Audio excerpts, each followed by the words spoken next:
All right, thank you so much for joining us. We might make a start now.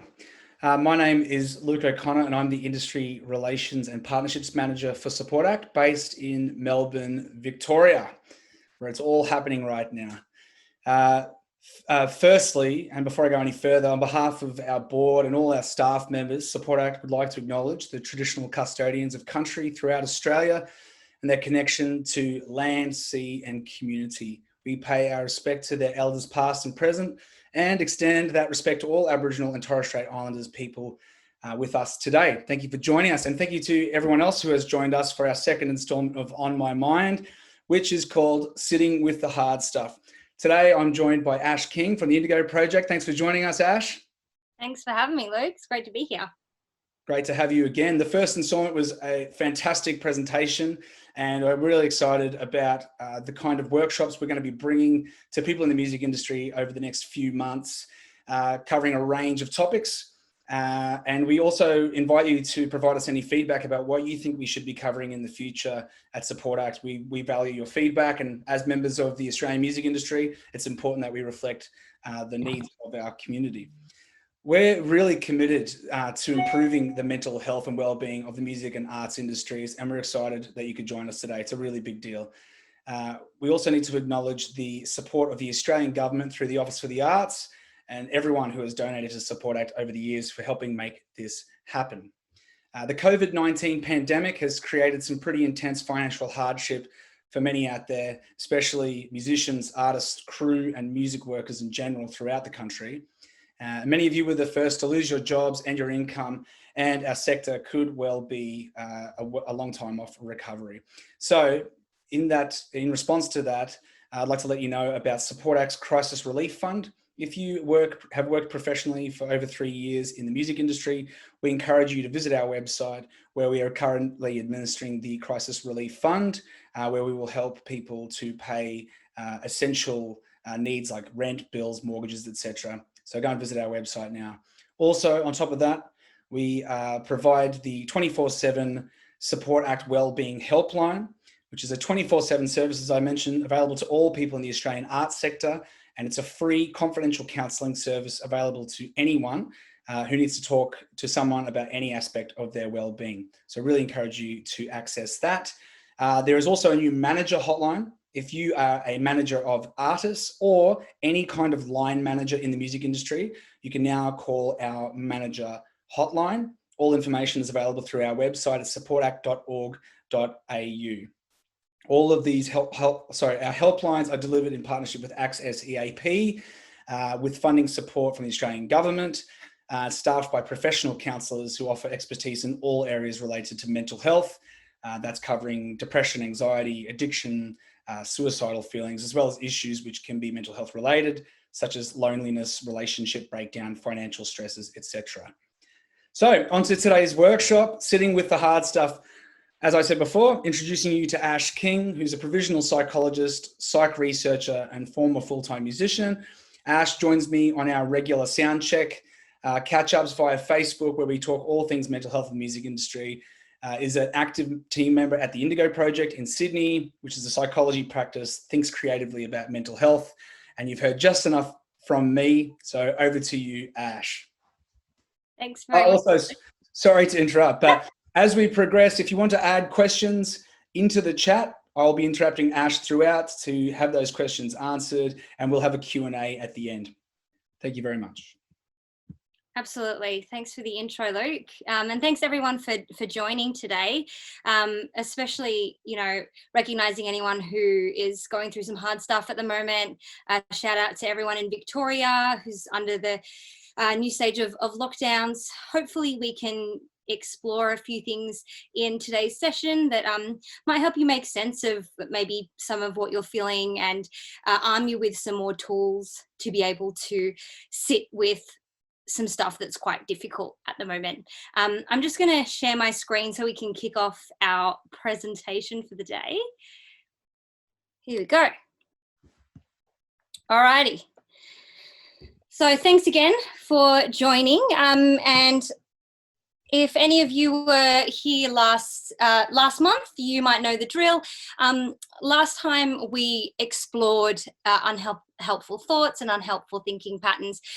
In this month's session, we're going to be getting into the nitty-gritty of our emotions and our feelings, particularly being able to identify what we're feeling and how to sort of sit with it and how to deal with it. So you got my lovely intro from Luke, but my name's Ash. I'm actually conducting a PhD with the University of Sydney at the moment, a provisional psych, and I'm also a former full-time muso. So was a professional vocalist for roughly about 8 years, and before that was working in professional music theatre. So I've been around the block a few times. Had to step away from my work in the industry after experiencing a bit of an issue with my vocal cords. So that was really, really challenging for me, but set me on a bit of a different path towards exploring mental health, particularly mental health for creatives and people who work in the music and arts industries. So I'm also a chronic overthinker. And we'll just do a little recap of maybe what, not a recap, a pre-cap, I suppose it will be, for what to expect from today's session. Now, firstly, I'll make sure that everyone's got your activity sheets handy. Luke has posted a Dropbox link in the chat window. So if you open up the chat window, you should hopefully see that link there. If you don't have the activity sheets already, you probably want to download those as we might be working off them, and it's good for you to have a bit of a reference. So today we're going to talk about emotions and their relationship to what we think and what we do, because it's all very deeply intertwined. We're also going to be doing some mindfulness activities. So hopefully for the next hour or so, it's not just going to be me talking. What I really encourage is for you guys to ask questions and to get involved with some of the activities that I'll be guiding you through. So these sorts of activities are similar to maybe something that you might do in session with a psychologist or a therapist. So we're kind of having a bit of a group therapy space here, and you have the freedom to feel whatever you need to feel and move through whatever you need to move through from the comfort of your own home, just behind your computer. So if you can find somewhere or a place in your house where you have some privacy, then it's probably a good idea to do so. So we're also going to be exploring what our emotions are trying to tell us and how to learn to listen to them. A lot of the time we find ourselves affected by our emotions, but we don't often attune to them, and we don't often try to understand what they're trying to communicate to us. So we're going to explore that a little bit today. And we're also going to have a little bit of a look at our personal strategies to avoid unwanted emotions and thoughts. I'm sure that you have your fair share, as do I, little ways that we try to avoid having to feel uncomfortable. We try to avoid feeling, I guess what we broadly deem as negative emotions. We try not to give labels to them too much in psychology, because pretty much our emotions are our emotions, and they all have a purpose and a role to play. And finally, we will be dropping an anchor, which will be a bit of a mindfulness exercise to show you how you can make space for your emotions and sit with them instead of having to sort of really aggressively try to avoid or push your emotions away. And then at the very end, there'll be a Q&A. So feel free also just to chime in with any questions in the chat, and Luke will bring them to my attention as the presentation goes on too. So feel free, this is interactive. I want to hear from you guys as we go.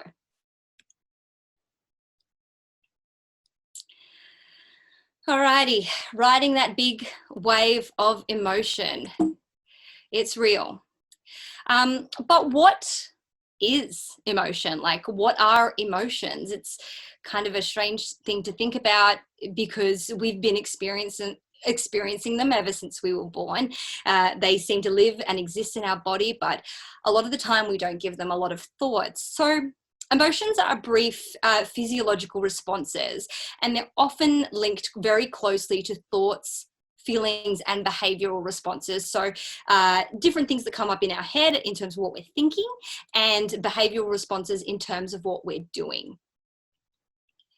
Now, we can recognize our emotions in the body, and I think that that's the key part of when you're trying to differentiate between a thought and an emotion. So a thought is something that you might be able to give like a sentence to, almost like I am, my thought is currently telling me that this is, that I'm doing a crappy job, or that I'm struggling with this.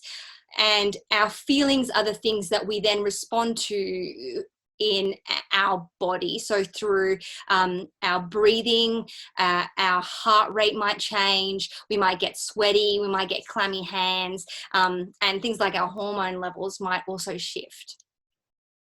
So emotions can be seen as markers of how we believe any given situation or experience is meeting or thwarting our needs and our goals. So what is happening in our world around us, and is that serving us, or do we feel like that's putting a barrier between us and what we want or what we need at the time? So emotions may also signal a change in our environment. So that's a change in the world around us, a change within us, so inside our body, which is more of a physiological response, or it could be both. So psychologists have identified 6 basic emotions. And as a little challenge, you can have a look at these little pics here to see if any of them, you can recognize any of them from these expressions. They did a lot of studies right around the world in the 1970s, 60s and 70s, and went to, different tribes and different communities that haven't been connected sort of with the outside world, or maybe with the Western world, and they came to realize that there were types of emotions that would show up on human beings everywhere they looked, and these came down to these 6 basic emotions right here. So sadness is one of the first ones. And we've recognized that when sadness is present, it might signal a need to heal and reconnect. Now, the next one is fear. And when fear comes up, that often suggests to our body that we need to seek safety. So obviously, if you've ever been afraid or you've ever felt anxious, it's a lot of that fight or flight comes up to really sort of, I guess, get you away from something that's scary, or to get you to fight to protect yourself. Next one is surprise. So we really need to be hardwired to attend to new and novel situations, and that's why we get surprised. Disgust is another one, which is to help us avoid what is unhealthy. So if you can see this disgust face down the bottom here, it might be, a face that you remember pulling when you've smelled something really stinky, or maybe you've eaten something that's gone off. And that's our body telling us to avoid these things that could potentially be harmful to us. We've got anger as well. That usually comes up for us when we're required to fight and protect ourselves as something that's important to us. And finally, they all seem a bit on the gloomy side, but we do have happiness and joy, and that helps to signal satisfaction. Now, of course, these are only very, very basic emotions, but the research shows that these are kind of our core emotions, and that a lot of the other feelings that come up can generally be linked back to these 6 main emotions, and the needs that these emotions are portraying for us. So, is it an emotion, a feeling, or a mood? This question always confused me a little bit. It's like, okay, so what's the difference between an emotion and a feeling? So emotions, as we've been talking about, are physiological. So that means they're showing up for us in our body. we don't have control over them. They are often automatic. They just come over us and we feel them. We're going to be doing some exercises later on this hour to explore how we feel them and how we can recognize how they feel in our bodies. Now, feelings are more cognitive, and they are how we understand the sensations that are showing up in our body. It's when we can recognize and sort of, I guess, set to a thought saying, I am mad, or I'm feeling grumpy, or I'm feeling blue. So feelings are kind of the labels that we ascribe to our emotions. Remembering that we can also, our feelings can, be reporting on the same types of emotions, but giving them a different name. So sometimes we can say, hey, I'm feeling anxious because we're feeling our heart rate go up. Maybe our breathing is sort of speeding up, but we could also say, oh, I'm feeling excited, and have those same physiological responses present for us. So our heart rate goes up and our breathing quickens. So it's, I guess, putting your own spin on what's happening inside your body and how you're interpreting it. Now, finally, moods are a little bit longer lasting. They tend to describe emotional states that are a bit more continuous over time. And they tend to then have a very strong influence over the thoughts that come up for us and the things that we do. So a mood can kind of get us stuck in a particular emotional response when that emotional response starts to feel really, I guess, chronic for us, and we can't escape from it, or we feel like we can't. So this brings us to the CBT model. As you can see here, we've got emotions and thoughts and behavior. Now, when we talk about emotions, we can't look at them in isolation. Just as last month we explored our thoughts, these things all work together in kind of an integrated system that kind of lead one thing leads to another. It's not always clear which one comes first, but we have the capacity at all times to control our behavioral responses for this. So sometimes we're met with thoughts that we can't always control. We're often met with emotions that we can't control. But when it comes to behavior, that's where we're a little bit more empowered to sort of make changes and make choices. So what we're going to be doing today is we're going to be focusing on the emotions section of this model here. Getting us to recognize and understand our emotions a little bit more, so that we might be able to be more empowered to behave in sort of more sustainable, more adaptive, more empowering ways too. Alrighty. So we're going to kick off our very first exercise today. And this will be a mindfulness exercise where I will challenge you to sit with some emotions. So I feel like this is a little bit of emotional tourism, is how this activity feels for me. What we're going to be doing is I'm going to be guiding you through a little bit of a tour of your body and the emotions that it experiences. So I will be talking about a range of emotions, and we're going to take you back to a time that you can really, really remember feeling that feeling in a big way. And then we're going to explore whereabouts we can feel it in our body, how our body reacts to it being present.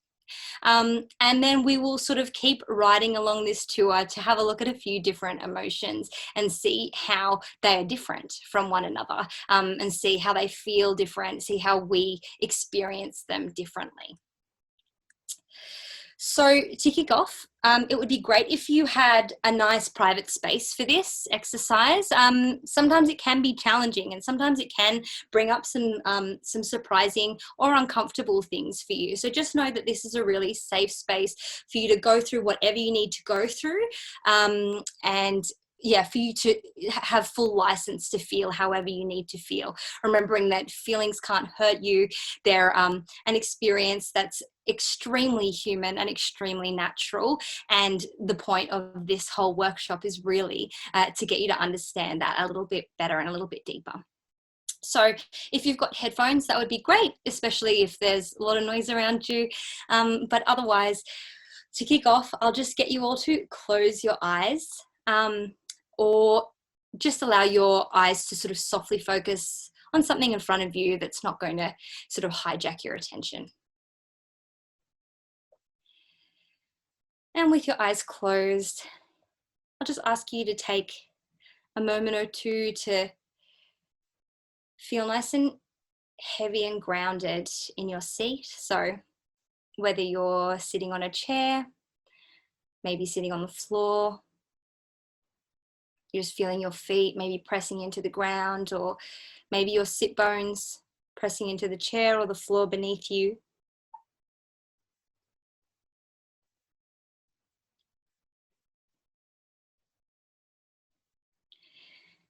And now we're just going to take 3 deep breaths as we inhale gently through the nose and exhale gently through the nose. Just allowing this breathing to fill your lungs. And as we exhale, just releasing some of the tension that you might be carrying in your head and your neck and shoulders.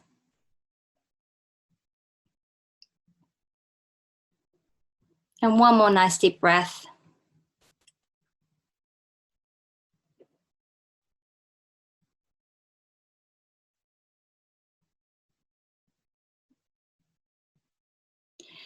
Now, as I mentioned before, this experience might bring up some challenging emotions and uncomfortable sensations for you, and that's okay.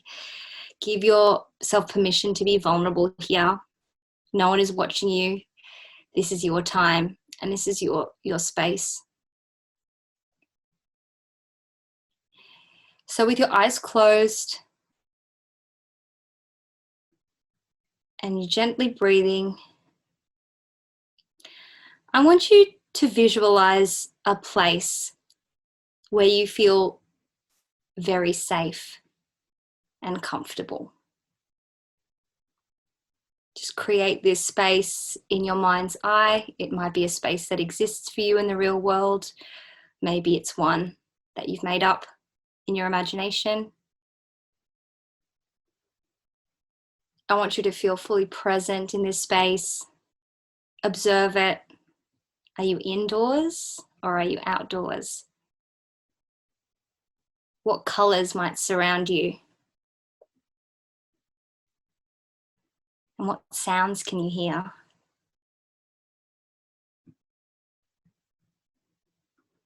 Allowing yourself to be fully immersed in this safe and comfortable space.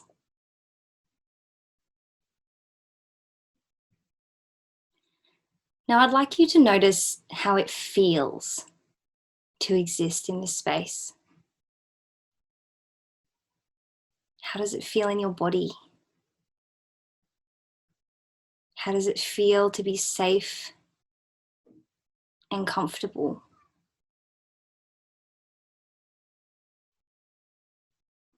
Allow your attention to wash over your body and see if you can feel that feeling of safety and comfort.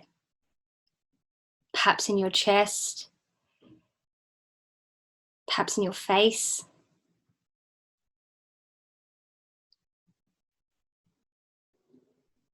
Maybe in your muscles or your stomach. Where in your body do you hold this feeling of safety?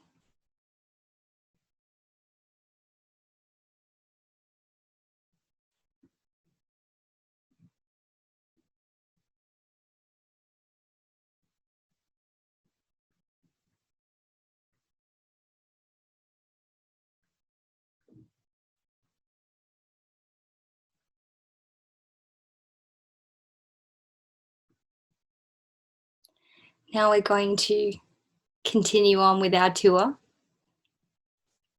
And I'd like for you to now leave that safe space in your mind and instead take your visualization to a time that you felt anger. Maybe it was something earlier today, earlier this week. I want you to put yourself back in that situation. Create it as real as you can in your mind's eye.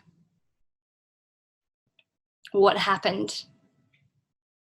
Who is around you? Take your mind and body fully back into that space.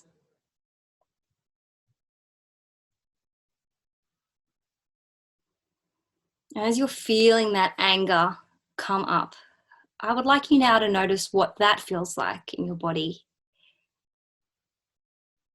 Are there places that feel uncomfortable? Is there a weight to it? Is it heavy? Is it moving or is it still? Is there a temperature to this anger? Does it feel hot? Is there a texture? Is it sticky or sharp? How does your body feel like moving or reacting with this feeling inside?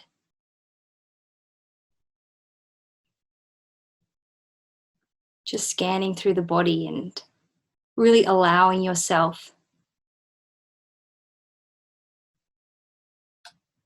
to become conscious of the areas that anger comes up.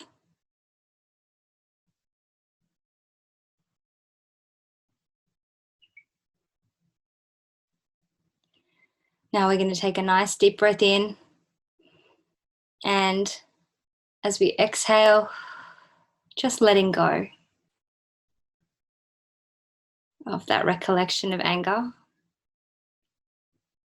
And we're going to continue on with our tour. I'd like for you now to think of a time that you have felt joy. Time that you felt really happy, or maybe proud, fulfilled. Once again, putting yourself there. What is around you? What has occurred? Who is with you? Take your mind and body back into that space.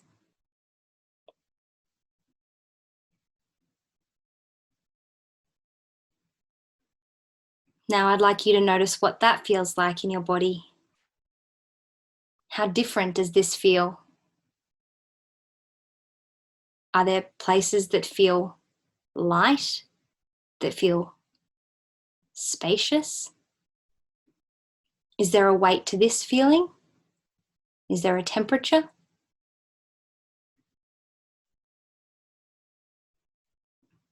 When this feeling is present in your body, how do you feel like moving or reacting?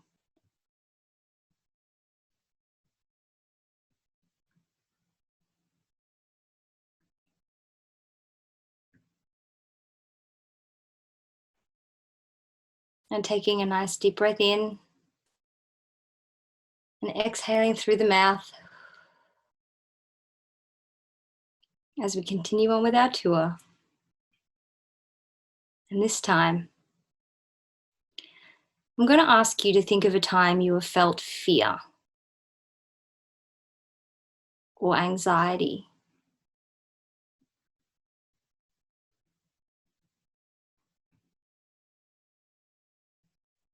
A time where maybe you felt quite worried.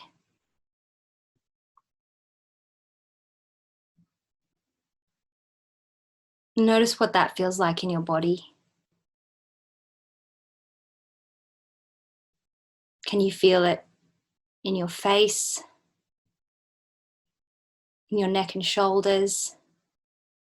Perhaps there's feelings coming up in your chest, in your stomach.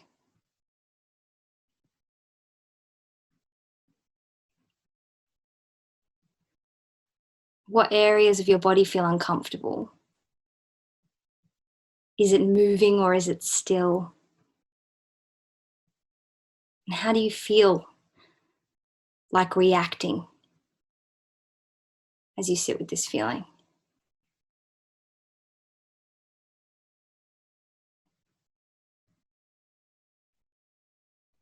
And now we're going to take 3 deep breaths as we just allow that situation and that feeling to pass.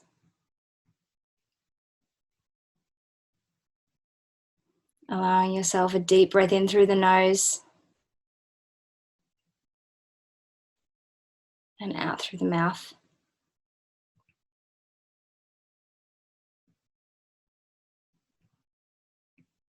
And we're just going to return back now to that safe place that we visualized earlier. Again, allow your body to be fully present in that area. Look around, see what you can see. Listen to the sounds of this space. Look at the colors. This is a place where you feel safe and comfortable.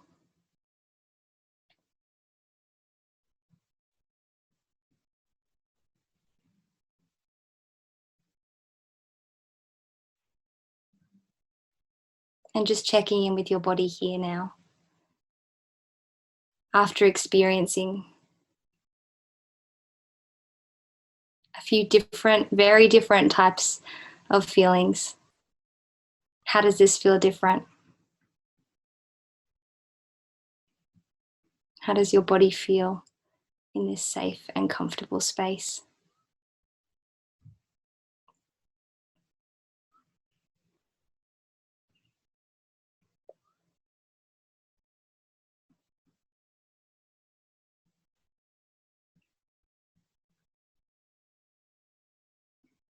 And just gently, we're going to bring ourselves back into our physical bodies now. So just wriggling your fingers and wriggling your toes. You might want to scrunch up your face and just let it go.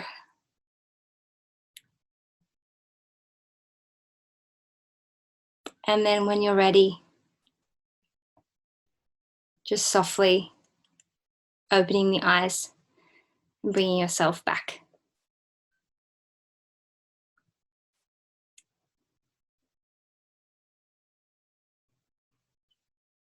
How did you go? That exercise can sometimes feel a little bit confronting and sometimes challenging as well. Sometimes it's hard to be able to take ourselves back into certain feeling states, especially when they're very far removed from how we're currently feeling in our bodies. So if you gave that a crack, well done. Hopefully you learned a few things or, discovered a few things on your feelings tour. So what we're going to get into now is labeling emotions, and that is getting clear on what you're feeling. So as we were saying before, the difference between emotions and feelings is feelings are kind of how we understand our emotions and how we label them. So whereas emotions are just things that happen to our bodies, our feelings are how we can articulate them. So being specific about our emotions can help us pinpoint the cause of the emotion, which is really important. And exercises like the one that we just did are amazing because they can help give us a little bit of insight into how that emotion becomes present for us in our body, because it will be unique to everybody. So it's worth saying that individual learning and social conditioning can influence the emotions that we consider acceptable or not. So some people, might find it hard to, articulate even to themselves that they feel sad because they've grown up believing that feeling sad is a weakness and something that they're not allowed to, show to the world or even show to themselves. Women don't get angry is sort of another form of conditioning that, maybe if I'm a good woman, I don't get angry. So we kind of understand our emotions coming from very different places here. And it's very important, to get clear on how these emotions come up because, just because we deny that they're there doesn't mean that they're going to go away. They're still going to be present. We can't just kind of close our eyes to our feelings and hope that they'll pass, which they will pass, as feelings always do. But sometimes it can help by getting a bit clearer on what feelings are coming up. Now, it's also worth unpacking by what we might mean by sort of a broader word, something like I'm feeling upset, and try and sort of weasel out what that means for us. Upset is a really big, broad word. Perhaps there's a difference between feeling angry and feeling disappointed or feeling frustrated, because these differences will give us a different understanding of what has caused the emotion in the first place, and from then also what we can do, what strategies and behaviors we can put in place in order to help carry us through that feeling experience, that emotional experience, and support ourselves in the best way possible.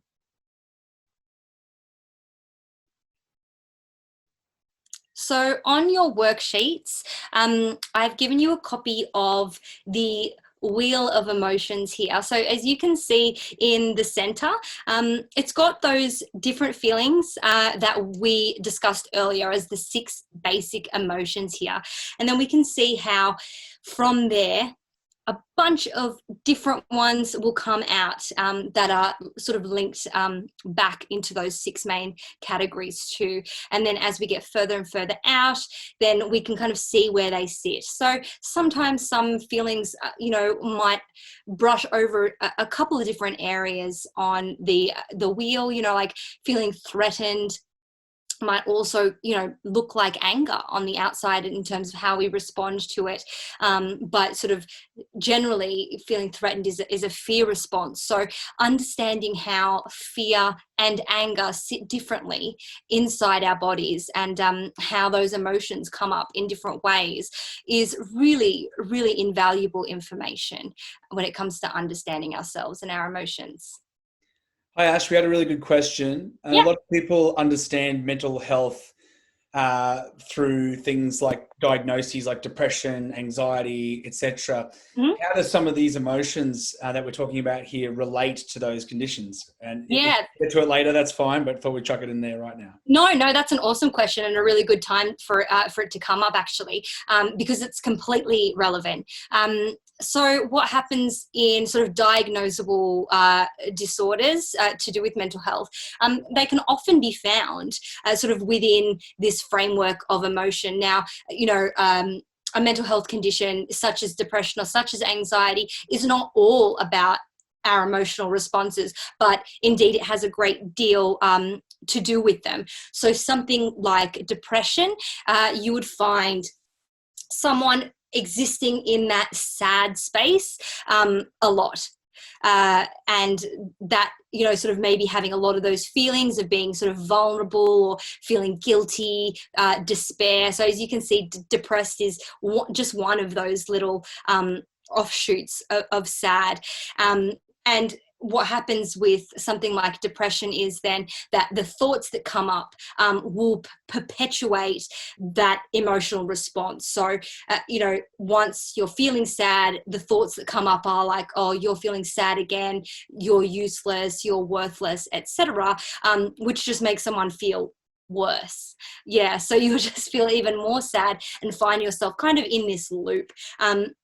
which then tends to get you stuck into a mood, almost like what we discussed before, you know, this kind of chronic way of thinking and feeling and behaving as a result of what we're thinking and feeling.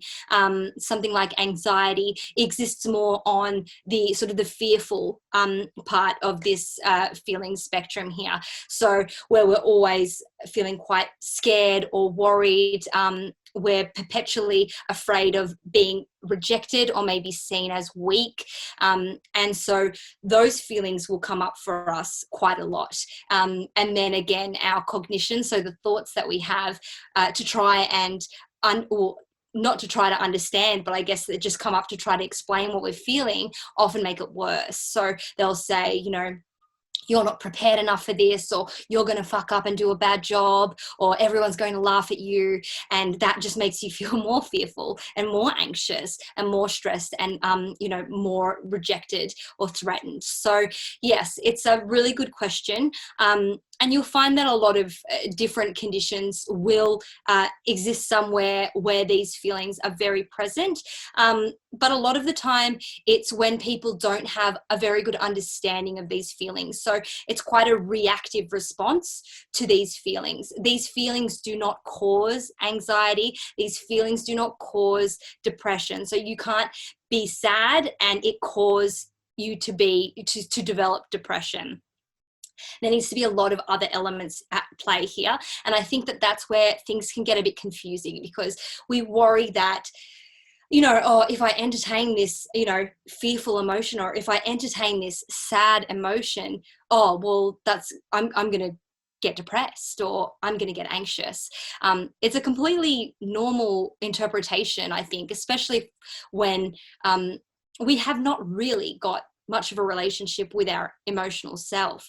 The key to separating it is to understand that actually these emotions, these 6 basic emotions and all the offshoots, are all completely normal and all completely understandable, and often given a context, they make complete sense for them to be coming up for us in our bodies. So I think we need to not be we need to be wary of connecting feelings with disorders, because they're not the same thing. Yeah. So we all feel, it's human to feel a lot of things. It's human to feel shitty things as well as, you know, amazing things. And in fact, it's really, really important. So I hope that answers your question. Okay, so next what we're going to be discussing is the separation of who we are from what we feel. And this can be really important as well, because you'll notice that a lot of the time when we're talking about our feelings, we'll say something like, I am angry, I am depressed, I am anxious. You can see that that is quite intertwined with our sense of self, and how we're labeling ourselves, how we understand ourselves. You know, often people will say, you know, I am a parent, for instance, or I am a musician, or, you know, I am a lawyer. We have these ways of explaining parts of ourselves to the world, and we tend to do that with our emotions as well, which means that we create a lot of fusion between what we're feeling and who we are. So what we can learn to do is, once we start to get a bit of a better understanding of how these feelings and emotions come up for us in our body, and then we learn to identify them. So, you know, let's go back to that exercise that we were just doing before and say we're remembering that feeling of anger and being in that situation and feeling angry. Looking back at it now, you might have remembered yourself being in that scenario, and maybe at the time you didn't know you were angry. Potentially, maybe you were just feeling that anger, but maybe you did. And maybe if you thought about it for a moment, your thought would have been, I am angry. Now, what we often encourage when we're working with emotions is to start to untangle these emotions from who we are. So for instance, instead of saying I am angry, you can say I am feeling angry. And you see how that small insertion of just that little feeling word, it takes us a little bit further away from the emotion being who we are, and instead lets us know that this is a feeling. This is just a feeling. This is a feeling that's come up. It might not be pleasant, but this is what it is, and this is what I'm feeling. Now, we can get even further into it, and then we can actually say, instead of being this person that is feeling the anger, which we undoubtedly are, there's also a part of ourselves, if we can recognize that we are angry, is the noticing self. So the part of ourselves that can actually notice that we're feeling angry. We're not just, an angry robot. We also have the presence of mind to go, actually, I'm noticing that I'm feeling angry right now. And that's also a really great distinction, because once again, we're separating ourselves even more from that emotion. Yes, I am angry. Yes, I'm feeling angry. But yes, I'm also noticing this feeling of anger. And as we step further and further back, we attach less to this feeling experience, to this emotional experience. Now, that might not change the fact that you're still feeling really angry, and those feelings that came up that we explored in our mindfulness exercise earlier, the feelings of tension, maybe of heat, of blood boiling, they might still be there. But what we want to do is we don't want to let them always drive the car. Those feelings, and the question of, well, how do you feel like responding when you have those feelings come up? Sometimes it can be in really reactive and unpleasant ways. We can do shit that we really wish that we hadn't done because we felt so angry. And that's because we haven't really given time to separate ourselves from that emotional experience with things like, I'm feeling angry, or I am noticing the feeling of anger. Okay, so this is the next important part of our feeling experience, and it comes with riding out the wave. So I'm sure that all of us have experienced, some really intense emotions in our life at some time in our life. Something has usually been the trigger or the stimulus for it. It could be a thought in your own mind. It could be a memory. It could be something that's happened in the world outside, something that someone said to you, something that someone's done to you, something that's happened to you. And all these things could be a stimulus for you to have an emotional response. Now, the emotional response is not something that we can control. Our bodies often, like I mentioned earlier, will respond automatically to a stimulus. And you'll see here that our emotions will increase, and our capacity for rational thought, that is things like decision-making, problem-solving, and empathy, will all decrease as we get more and more emotional. Now, at the very top, there'll be a peak of this emotional experience. It's kind of when you feel almost like, if someone's like, I felt blind with rage, like absolutely taken over by emotional. I felt so despondent. I was so low. I was so down, or I was absolutely overjoyed. Our feelings will culminate in sometimes into this peak emotional experience. Now, there needs to be then a stage for us to ride out the wave. When we are feeling very, very emotional, we actually are taking the parts of our brain that is responsible for our rational thought, so for connecting and communicating with others, for problem solving, and for being empathetic with other people's experience. Those parts of our brains kind of almost shut down, so they don't work as well as they normally do when we're feeling, chill. So we want to wait for our emotions, this peak emotional experience, to decrease and allow the increase of our capacity for that rational thought. Then as we get to the bottom, we can have this sort of period of reflection, which is also called the refractory period. And that kind of allows us to return back to this equilibrium and reflect on maybe what that emotional experience was. Perhaps this is where you can then go, okay, well, I recognize that was a feeling of anger. I recognize that I was, noticing anger come up for me then. And we can then return to our baseline.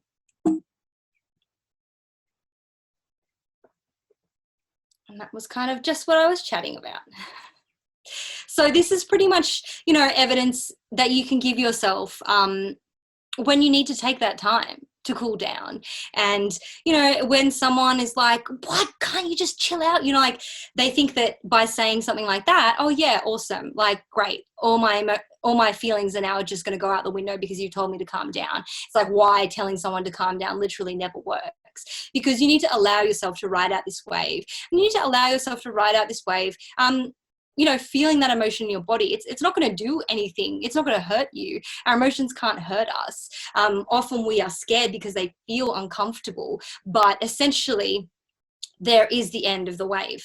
So we don't feel that peak emotional experience forever. And this goes for anything good. This goes for anything bad. Our emotions are like waves, and they will come on, but they will also pass.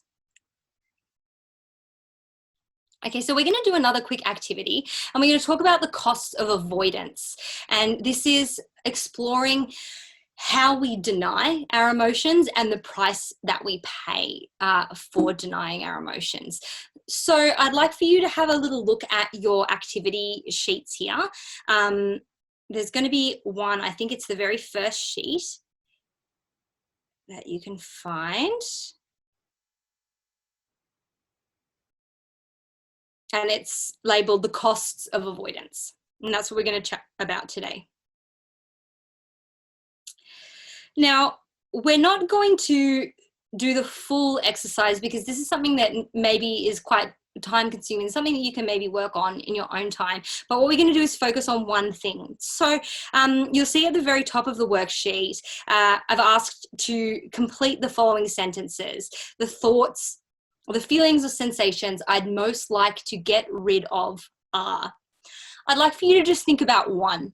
I know that we probably have a couple thoughts that we hate coming up, even things like memories that we hate coming up, sensations that we don't like to feel. But I'd like you to focus on a feeling, and feelings that you'd most like, a feeling that you'd most like to get rid of. Maybe something that has come up for you time and time again.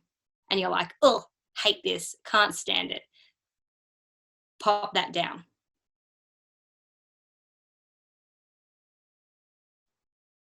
So now we're going to explore how you might have tried to get rid of that feeling, of the experience of feeling that emotion.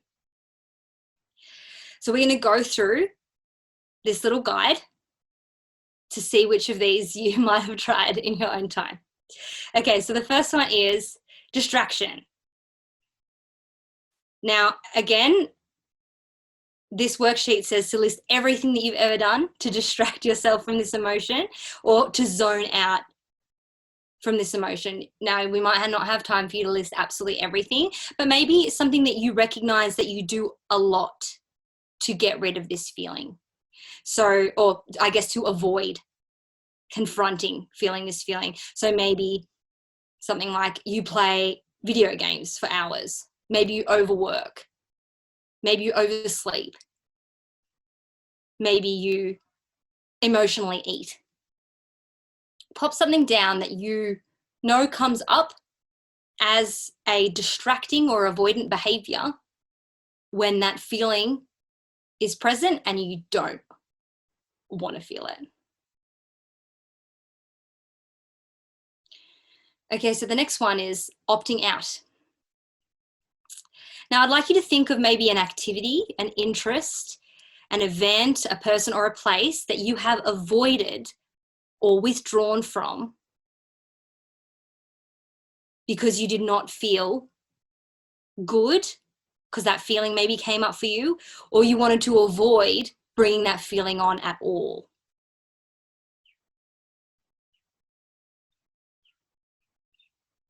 So for people who feel quite maybe anxious in social environments, this might be, you know, they didn't go to a party, they didn't go to a social gathering because they were worried that anxiety would come up for them. Maybe in a relationship, you opted out of having a difficult conversation because you were worried that you're going to get angry. So have a think about things that you have actively avoided or opted out from to try and get away from maybe feeling that feeling?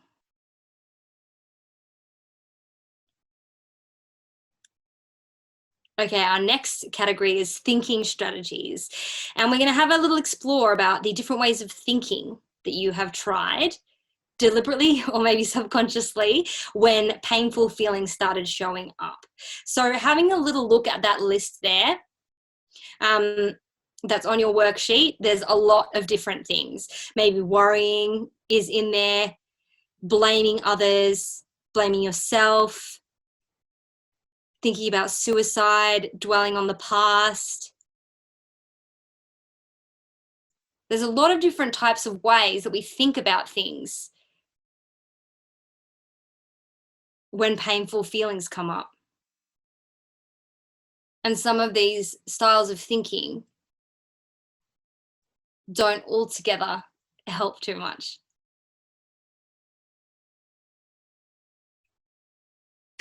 Okay, our next one is substances.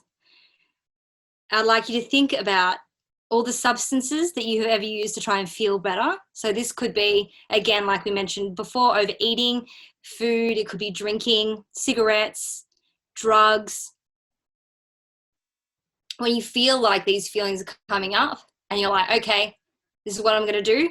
I'm going to take in this particular substance and it's going to make my feelings stop.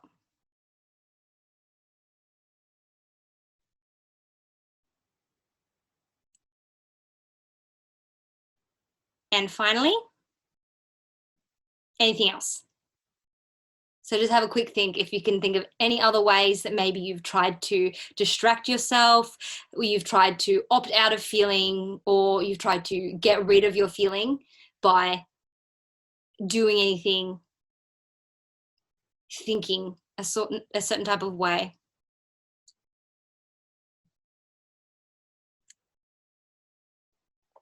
Okay, so as a bit of an exploration into all the things that we do to maybe get ourselves away from feeling a particular feeling. Now, I'd like you to ask yourself these questions to finish off.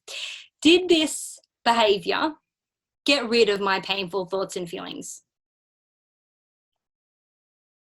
Now, I want you to think about if it worked in the long term.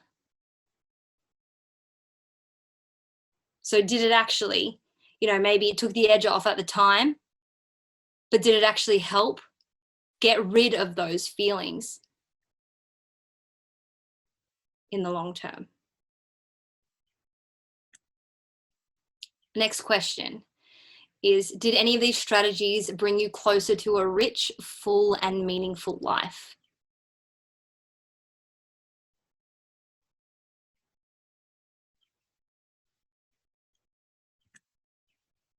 And finally, if the answer to the last question is no, then what did it cost? Maybe in terms of time, in terms of energy, health, money, relationships.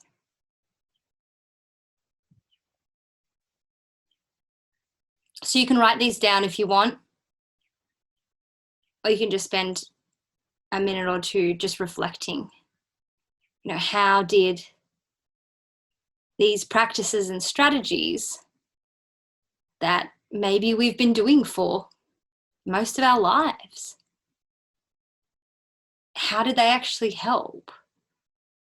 And help us in the long term, and help bring us closer to a rich and meaningful life.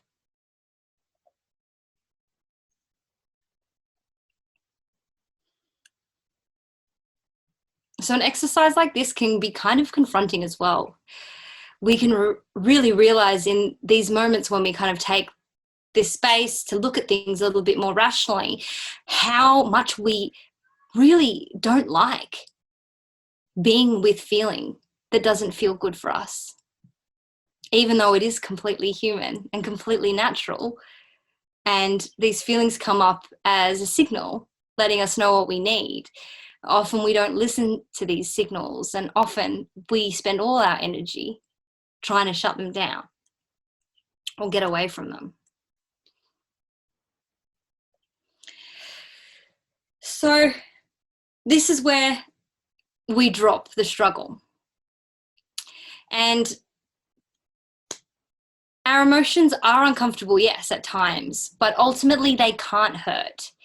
However, it's usually the act of struggling against them that's the problem.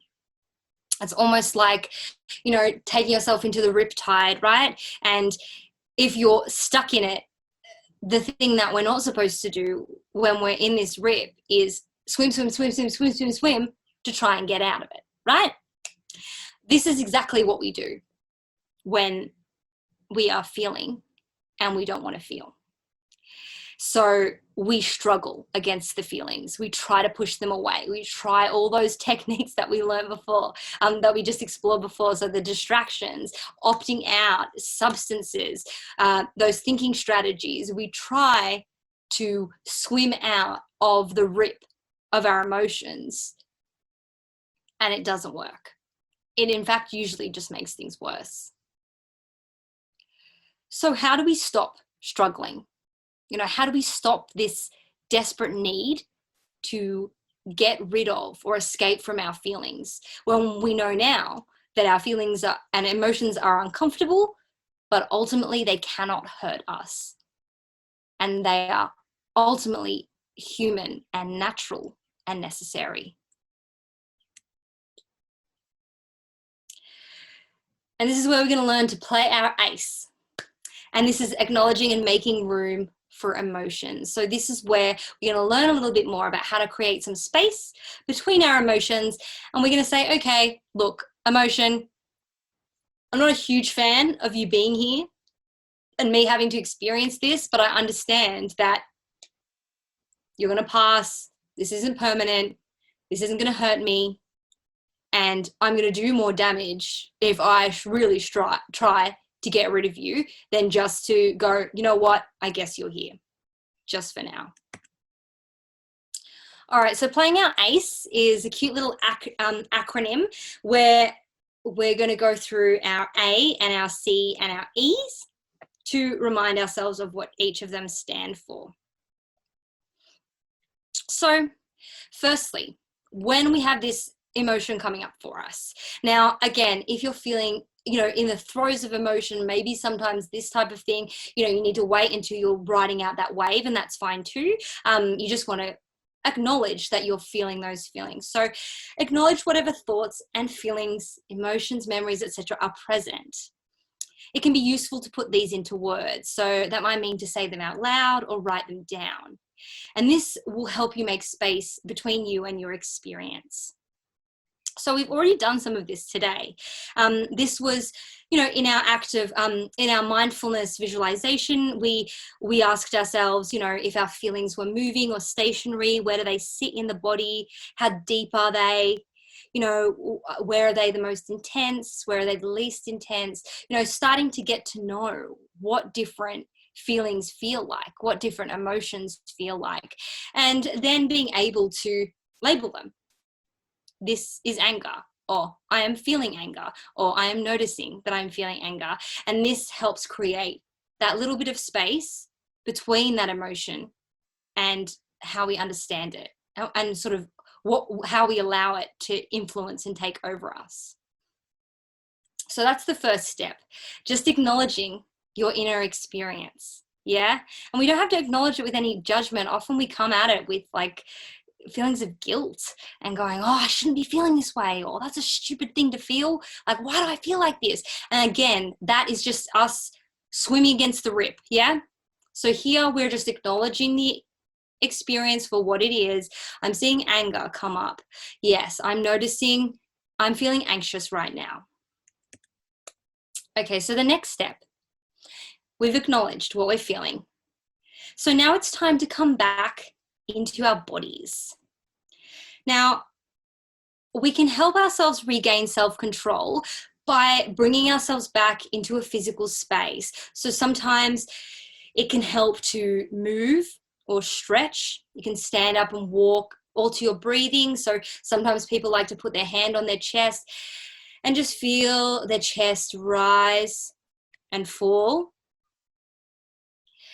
You can also bring your feet down to the floor and really feel your toes pressing into the ground. Another exercise that really work for people is tracing their fingers with a finger and breathing while they do it. So taking a deep breath in and taking a deep breath out. And this helps you to reconnect with your breath as well as connect with your body as you're feeling around your fingers. Some other people, suggest something like sucking on a lolly, which can help produce saliva in your mouth, help you connect with your body there. Maybe popping your hand on your belly and feeling your nice deep breaths there. So really bringing yourself back into your body. And finally, engaging with the world. So this is where we expand our awareness. We've looked in, we've gone, what is this feeling? Okay, I'm noticing that I'm feeling anger. Then we've come back to our body. All right, something that we can control, controlling our breathing, pressing our feet into the floor, moving through our breath. And now what we're going to do is engage with the world around us. We're going to notice where we are, what we're doing, what we can see, hear, touch, taste, and smell. So this isn't to distract from the thoughts and the feelings that are really real for us, but it's also to notice that they're not all that's there. There is also everything else that's going on around you. So sometimes it can be helpful, and this is on your worksheet as well. So if you need these prompts, it's good to have your worksheet somewhere handy where you can refer to it. Sometimes you can go through your 5 senses. So ask yourself, what are 5 things that I can see? And this will really, allow your eyes to engage with the world around you. You take note of 5 things you can see. What are 4 things that I can hear? So you allow your ears to come online. You acknowledge different sounds in the space around you. What are 3 things I can feel? Maybe you can feel the texture of your clothing, your hair, maybe dampness on a table in front of you, on a glass. What are 2 things that I can smell? See if you can make sense of those. And what's 1 thing that I can taste? See if you can really get in touch with all of your senses here.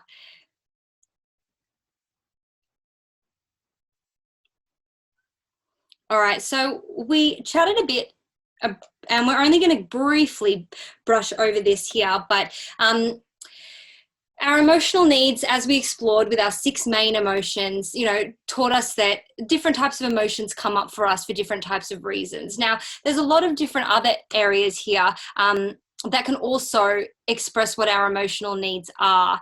And we have to learn that they're completely natural and normal. These emotional needs have evolved with us as a species, and they evolved because they were important in order to keep us alive. So, some of them seem a little bit less useful now, especially in the ways that the world has transformed over the last few 100,000 years, but particularly over the last 50 years, it's changed a lot. So our 9 emotional needs can kind of be found to really affect our mental health.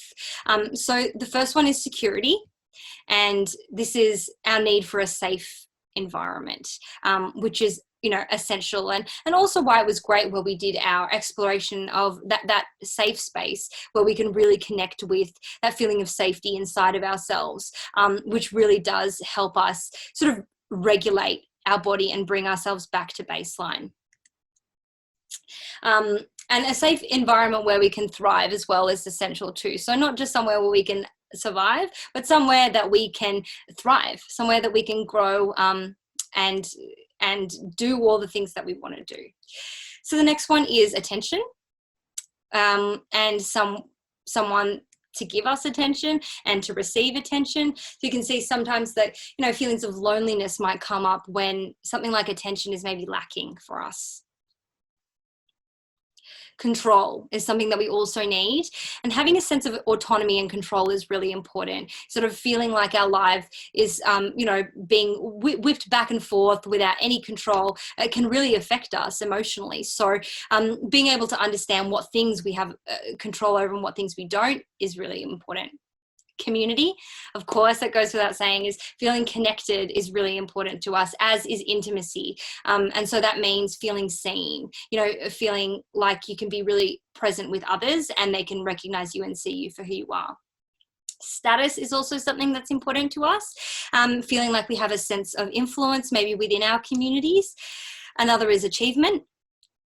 And this is, realizing that we have a sense of competence or working towards having a sense of competence in a particular area or a few areas. Privacy is something that we need, often opportunity to reflect and consolidate, maybe time to recharge. And finally, meaning and purpose. So this is, the area of our life which, makes things feel juicy and helps us live this really rich and meaningful life. So that, I know, is like a whole other ball game and something that we're going to be exploring in future sessions for On My Mind too.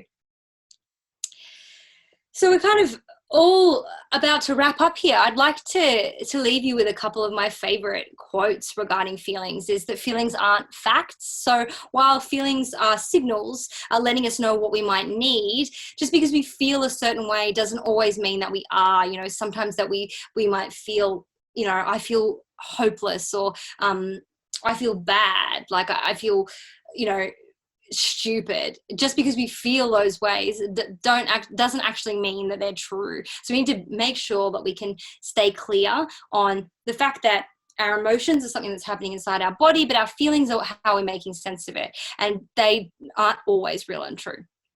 And finally, no feeling is final.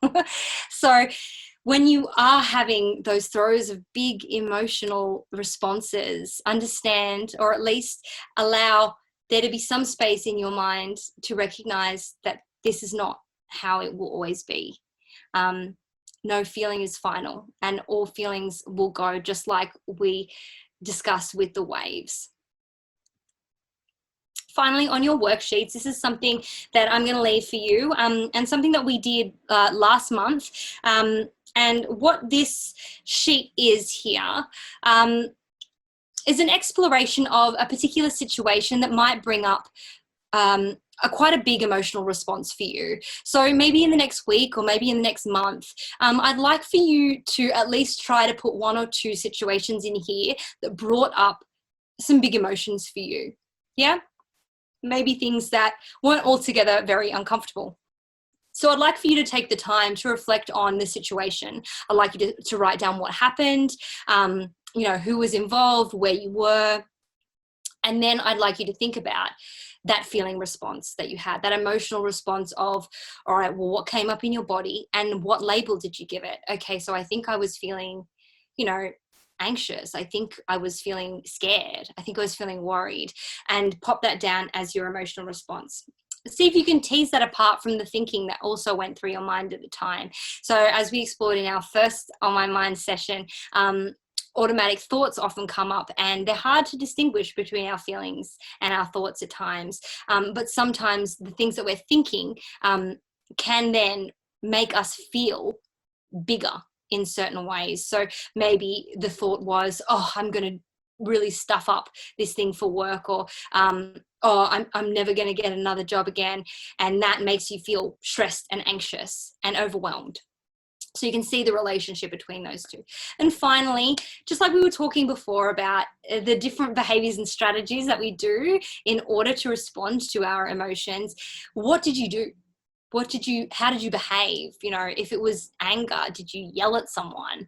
Did you slam the door? If it was anxiety, did you, shut down and have a meltdown? Did you have a panic attack? Or, if it was, something sad that was going through your mind, did you shut yourself off from people? Did you, stay in bed until 3 p.m. and not answer your phone and not get up? So we often have very different types of behavioral responses, and that is something that we're going to be exploring in our next few sessions as well for On My Mind. So this is our Q&A section. If there's anything that I haven't touched on, I would love to hear. Ask me anything. I'm all here for it. Hey Ash, thanks so much. That was wonderful. If everyone wants to, in the bottom panel, you'll see a Q&A button. Hit that if you've got any questions to ask, or you can send the questions to Support Act via our Facebook page.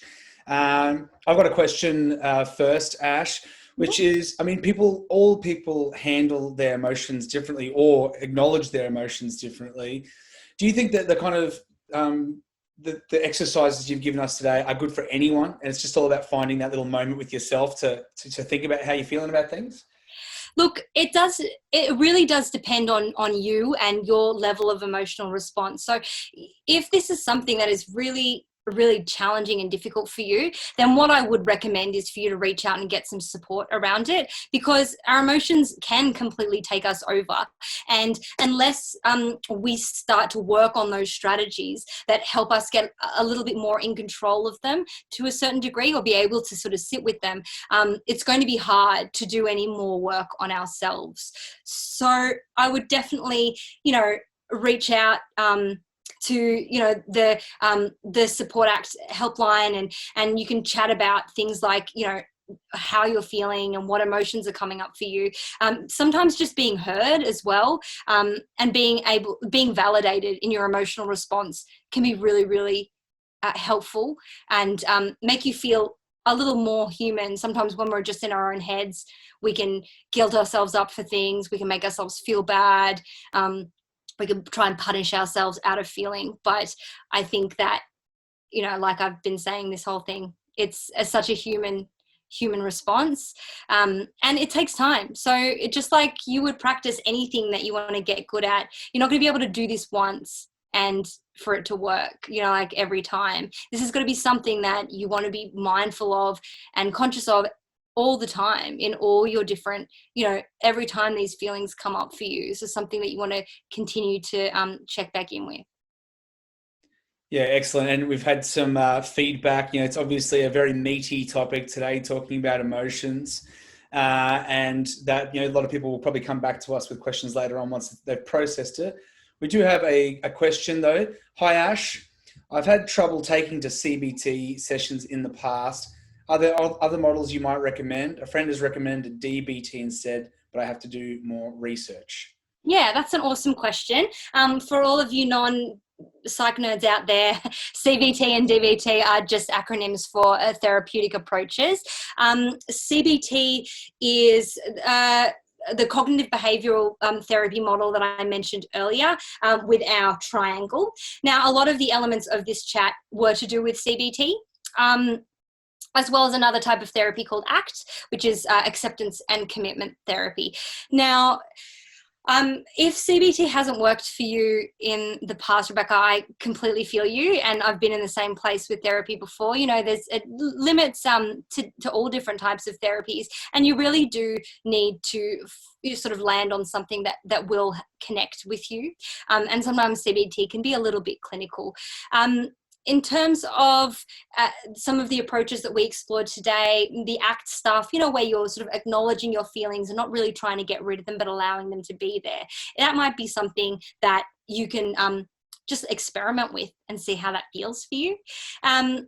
With DBT, look, I am not a huge expert in that style of therapy, as I haven't worked in it myself personally, but I do think that that's a great model as well. DBT, for everyone out there, stands for dialectical behavioral therapy, and a lot of it comes down to, a lot of mindfulness stuff that we did today, as well as allowing something to be one way and also allowing for it to be the other way. So there is that element of acceptance there. Rebecca, if that sounds like something that, might resonate with you, then I would definitely recommend maybe bringing it up with your therapist or practitioner, and suggest maybe working in that area a little bit more to see if that those approaches might work for you. I guess with anything related to managing your own mental health, it's all about choice and finding what works for you. And that's got to do with, that first step towards support as well. It's always about finding what is the right pathway for you. I think that wraps us up. We're out of questions. If you have any more questions, feel free to send them through to me, loConnor@supportact.org.au, and I'll make sure that Ash and I get to it in our next episode of Soundcheck, which you can follow on Facebook. We're really thankful for you to join us today. Obviously, it's a big topic talking about emotions, but we hope they're going to be able to cover a whole range of stuff related to how you can look after your own mental health going forward. So thanks again, Ash. And thanks so much, everyone for joining us. We'll chat soon. Bye.